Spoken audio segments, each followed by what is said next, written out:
ផលិតកម្មវត្តរៈសូមជូនបទចម្រៀងថ្មីរូបភាពប្លែកចម្លែកអារម្មណ៍អ្វីទៅដែលថ្មីហើយប្លែកនោះគឺបទចម្រៀងថ្មីបទភ្លេងនិងទំនុកច្រៀងថ្មីគឺបទចម្រៀងថ្មី 99% គឺថ្មីពិសេសទៅទៀតនោះផលិតកម្មវត្តរៈបានស្រាវជ្រាវនិងបានបញ្ចូលសំឡេងឧបករណ៍ភ្លេងខ្មែរបុរាណដែលស្ទើរនឹងបាត់បង់ទៅហើយនោះឲ្យមានសំឡេងរន្ទឺរណ្ដំចិត្តហើយនឹងជួយឲ្យរស់ឡើងវិញជាអមតៈមានដូចជាត្រខ្សែ3មាននៅក្នុងបទវាយោស្នេហ៍មលុកឫស្សី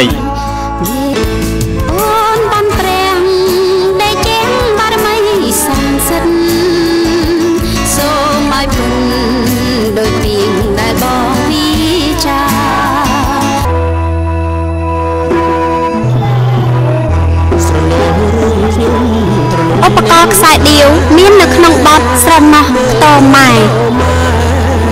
ម៉ែឲ្យភ្លឺកាយ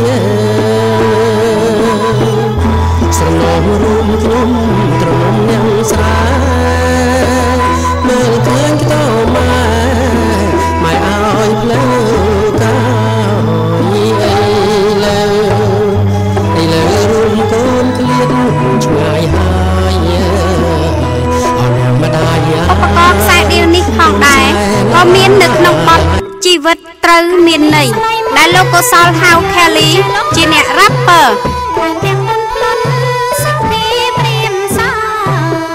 ចេញពីក្រមុំមនុស្សសាស្ត្រគូការក្នុងបារអាហារដ្ឋានរោងចក្រនេះណាប្រហែលជាសម្បូរដោយអាចារ្យមួយទៅគុំគុំសង្សារមានថវិកាគ្រប់គ្រាន់ដល់ទៅគ្រួសារតែអ្នកនាងគិតយ៉ាងណាចង់មកផ្លេចដែលអត់ចេះគូការ3អ3ពកចាប៉ីដងវែងនិងឧបករណ៍ភ្លេងខ្មែរបុរាណជាច្រើនទៀតដែលមាននៅក្នុងវល់នេះនិងវល់ក្រោយទៀត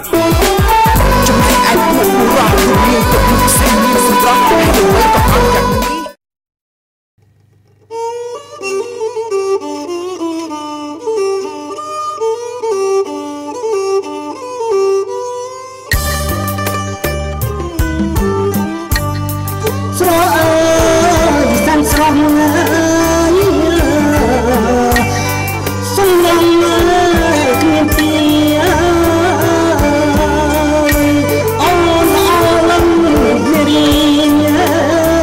លោកធុចសាវាងអ្នកនាងថនសីមាលោកអានចនផននិងលោកថនដេកាបានរួមដៃគ្នានិពន្ធបទភ្លេងទំនុកច្រៀងនិងច្រៀងនៅបទថ្មីដើម្បីបំពេអារម្មណ៍របស់អស់លោកអ្នក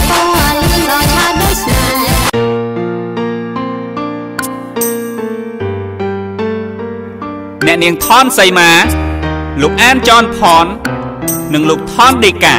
បានរួមដៃគ្នានិពន្ធបទភ្លេងទំនុកច្រៀងនិងច្រៀងនៅបទថ្មីដើម្បីបំពេអារម្មណ៍របស់អស់លោកអ្នកអូនចងចាំចំណាំក្របានងសា